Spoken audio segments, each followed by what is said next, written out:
uga kanca sing sangka pakis reja-reja tangan Tulung Agung Mas Sunarto sak rombongan nyusul rene iki mau. Nggih, sugeng rawuh, sugeng midhangetaken bapak-bapak ingkang sampun usul. Niki wau ugi pamundutan saking Bapak RT, Pak. Heeh. Ngersake kopi wengi. Oh, kopi wengi. Kopi wengi ini ternyata sudah mendunia, Mbak. Sudah meluap kemana-mana. Alhamdulillah. Oh, jelek dirasakan di kopi wengi. Mboten jenengan kaos to, Pak. Urung. Oh, dereng. Montone layang ini wis setengah papat. Ya tak wacane Assalamualaikum warahmatullahi wabarakatuh. Dalu Pak Dalang kula nyuwun lagu Kacu Kuning Kopi Wengi harus dilayani. Sama Jeng Bibit saking kula Pak Surani yang selalu ngasih nanas, pete dan lain sebagainya. Kagem Mas Gembos muga-muga aja gelem kedanan karo wong liya tresna karo bojone dhewe. Nadan bojone ya lemu ireng. Kalau Mas Gembos disyukuri. Assalamualaikum warahmatullahi wabarakatuh. Katur Pak Minto Darsono ing sasana pagelaran. Kula nyuwun gending tali tresna Mbak Suli sareng Mbak Bibit Kopi Wengi matur sembah nuwun. Saking kula Bapak Santo Ploso Arang. Wassalamualaikum warahmatullahi wabarakatuh. Ya, kaya apa dibawani pucung. Sinten pian Pak Sembarang Pak iki sapa sing dhisik pangkat tak nyanyi.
Sudah lama tidak bertemu loh.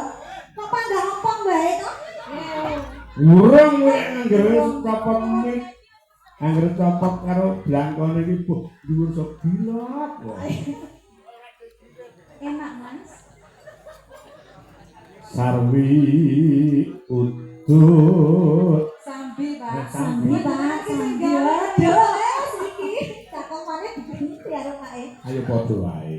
Sing penting A I U E O ne utawa tebane iki padha iki tiba I U tiba U. Sambi udut ngombe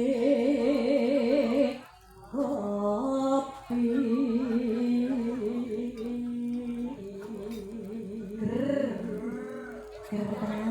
Terus wis alit angkringan kok pisan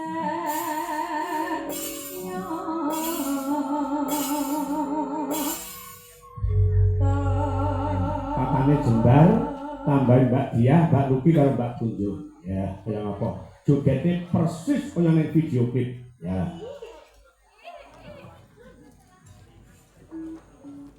Iya. Nembang sing telu ngadeg. Oke.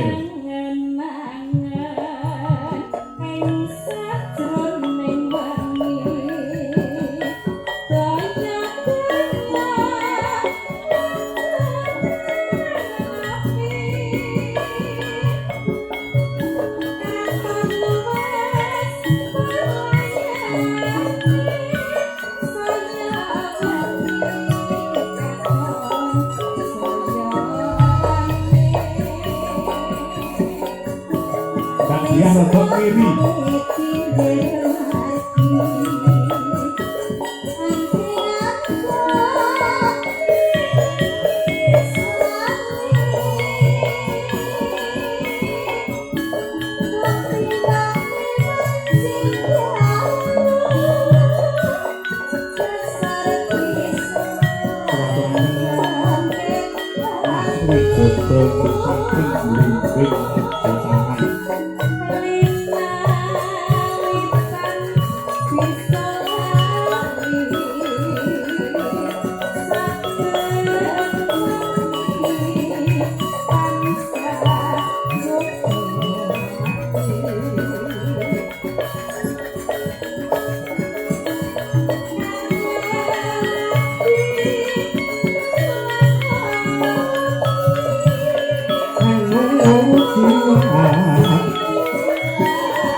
matur Bapak Asmara Santo yang selalu monitor saking tlatah Madiun, ugi Mas narima ing pandum. Ya. Gedeng alit iku saukomo anisa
Jen-jenane beduke dolek.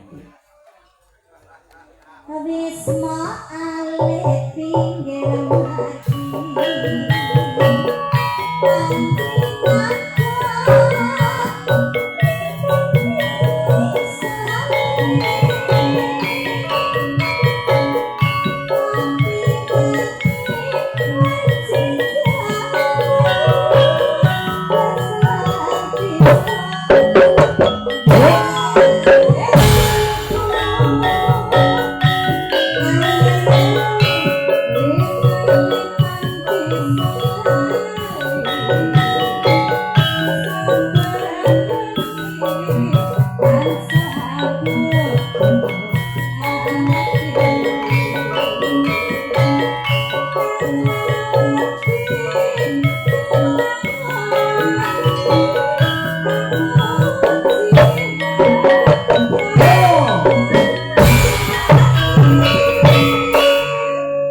Yati, kok kleru cak gading alit.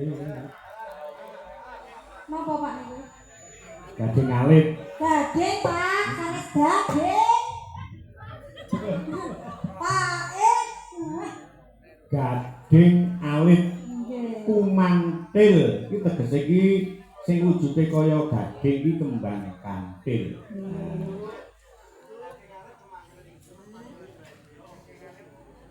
Gading alit iku saukomo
sembah nuwun tembang